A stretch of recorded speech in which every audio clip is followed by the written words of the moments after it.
Let's see how this does. Yeah, that's right. In honor of this channel passing 8,000 subscribers, why not do a video where I do the news of the day kind of thing? Kind of, sort of. It's not the same as what I do on the hockey channel. But why not? Why not discuss things in the world of entertainment and things that aren't related to hockey? And so I wore my Doctor Who jersey, and since I don't have a Doctor Who hat, I wore my Bruins hat since they work in any era. There you go. We'll start with Big Brother. So they vote Bella out last night. I didn't do anything previewing that because the show just got me angry right now. I until I see the cast that I'm happier with, I don't see any need to pay much attention this week. With Holly as the HOH, the highlight of that competition appears to be Jackson peeing his pants. You wonder about those. I've always wondered about those challenges where you've got to hold on to something for a long time. I always thought, did they go to the washroom before that challenge? They drink a lot in the house. Did they drink like not just alcohol but water a lot and a lot of the sports drink? Did they? Yeah. So Jackson, it didn't help. He didn't win. So, and then that made me think. So everybody's hugging him after. Um, and right now, what they're talking about in the house is the potential that Nick and Sam go up um, as potential nominees. So Holly, if she targets Nick, he of course was close to Bella in the house, so she would be just following the script they started this week. It does mean that Grateful is gone, and 6 shooters are left behind. So yeah, what this would mean though, if they go with this, is that people like Nicole, Jess, and Cliff would be potentially safe. Although one thing about voting Sam is Sam does win the power of veto regularly, and they're worried about him being able to win a veto comp, and then what would happen from there. So it's going to be interesting to see who ends up getting nominated, but I'm still not to the point where I'm all excited about the show necessarily. Speaking of things I'm not excited about, Jaclyn Hill is back. So remember me talking about lipstick in a couple videos, which made people feel weird? Get ready for it to start again, kind of, sort of. She didn't come back and do another YouTube video to. I know there's an apology in there somewhere. No, this was about her brand. Make no mistake about it, this woman did not come back because she loves her fans. She did not come back because she's really worried. Oh, I couldn't sleep. I'm so upset. I'm so worried. No, no, no.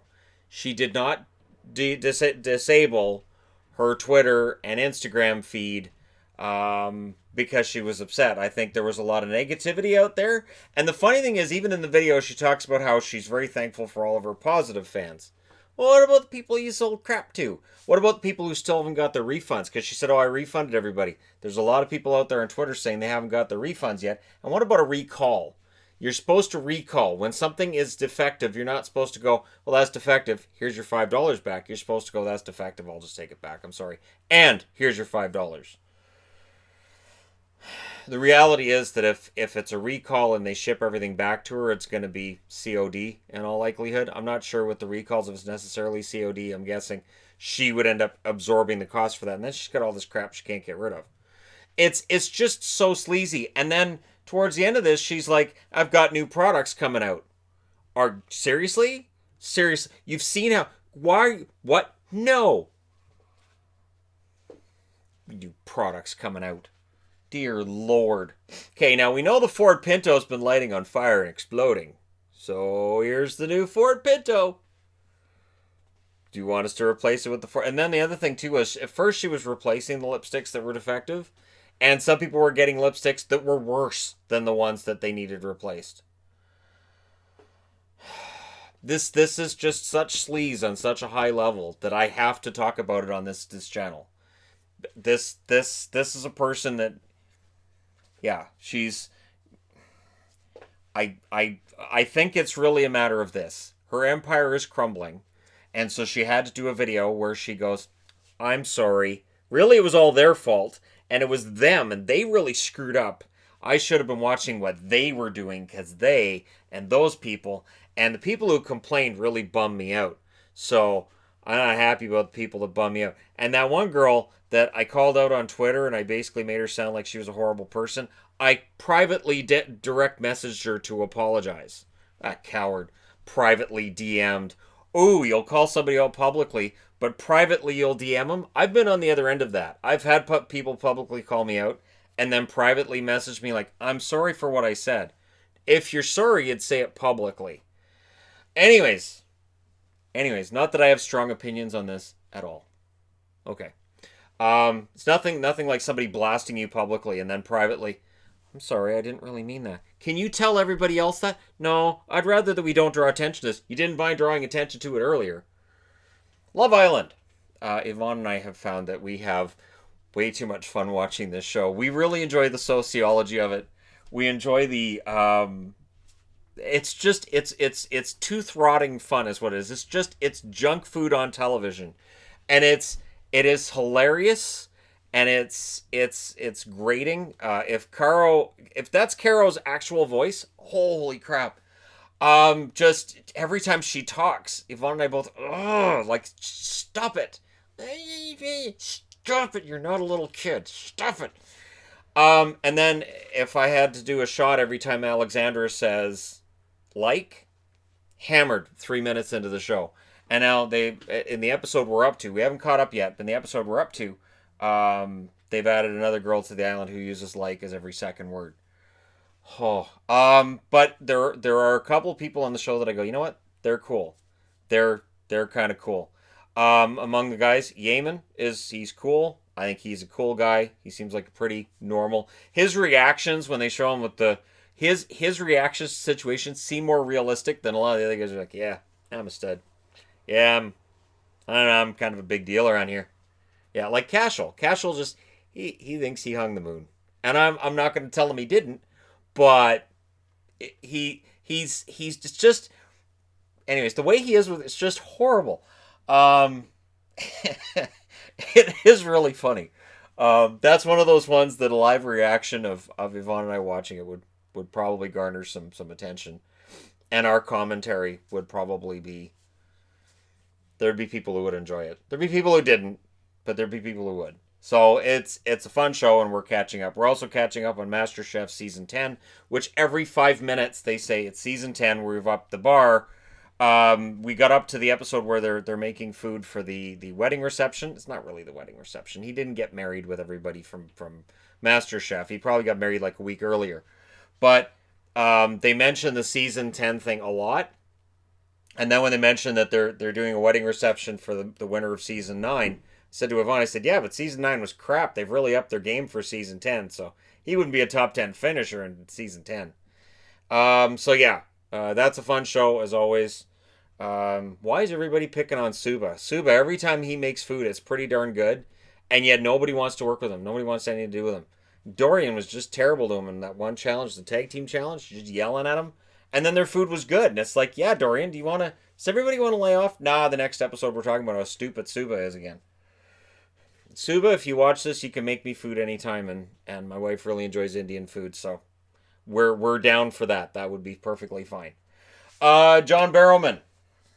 So moving around the entertainment world, John Barrowman, I was reading an article today on how he wants to see a movie of the old Doctor Who cast. So he'd like to reunite with Billy Piper and David Tennant for a Doctor Who or a Torchwood movie, to which I say, please make this happen. On behalf of Doctor Who fans everywhere, especially those of us who hated this season, not that I hated it or anything, but I did, please remind me why I loved this show so much that I would wear a TARDIS. Please remind me why I loved this show so much back in the day.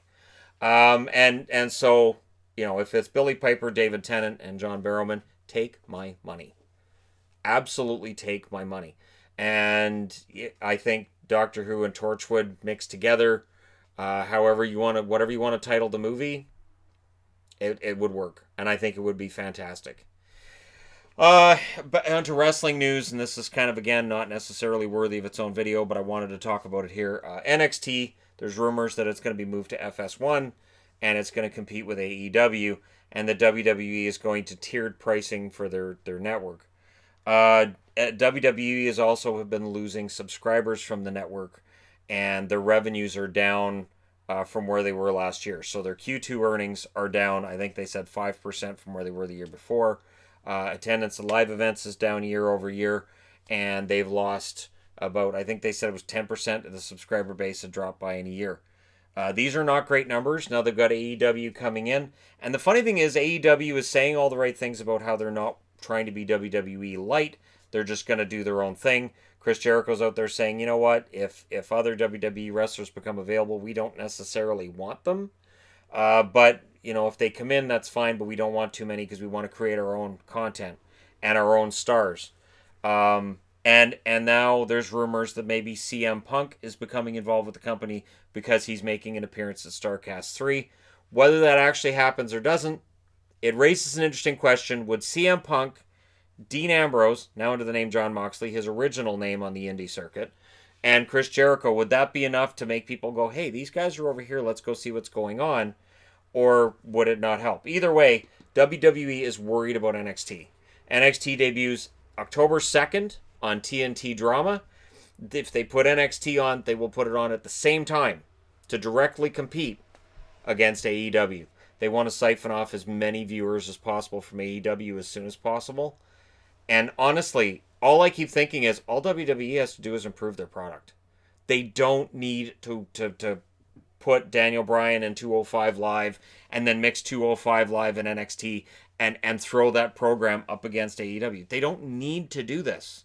They don't need to worry about losing market share if they produce a better product. And that's where we're at. Because if they're doing 3 live shows every week, you're stretching your roster thinner. The one thing that's interesting too is AEW came out this week and said that outside of their tapings every Wednesday, they're not going to be doing all the house show circuit. They're not going to be making wrestlers work 5 days a week. They want them to spend a lot of time at home with their families, and they don't want people to get hurt.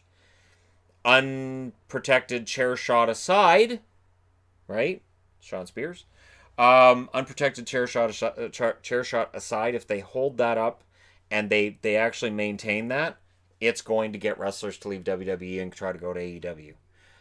That circuit that the WWE wrestlers work, whether you think it's fake or whether you don't think it's fake, it is a brutal schedule they have to continually keep up. It's rough on their bodies. This could help. But there you go. Just sort of a wrap up, a news of the day kind of thing, as it were.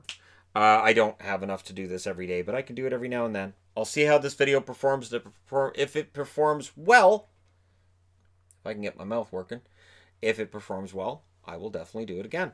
Let me know your thoughts in the comment section below. As always, don't forget to hit like and subscribe if you're browsing your way through. You just tapping upon this video. And hey, thank you guys so much for watching. I'll talk to you again soon.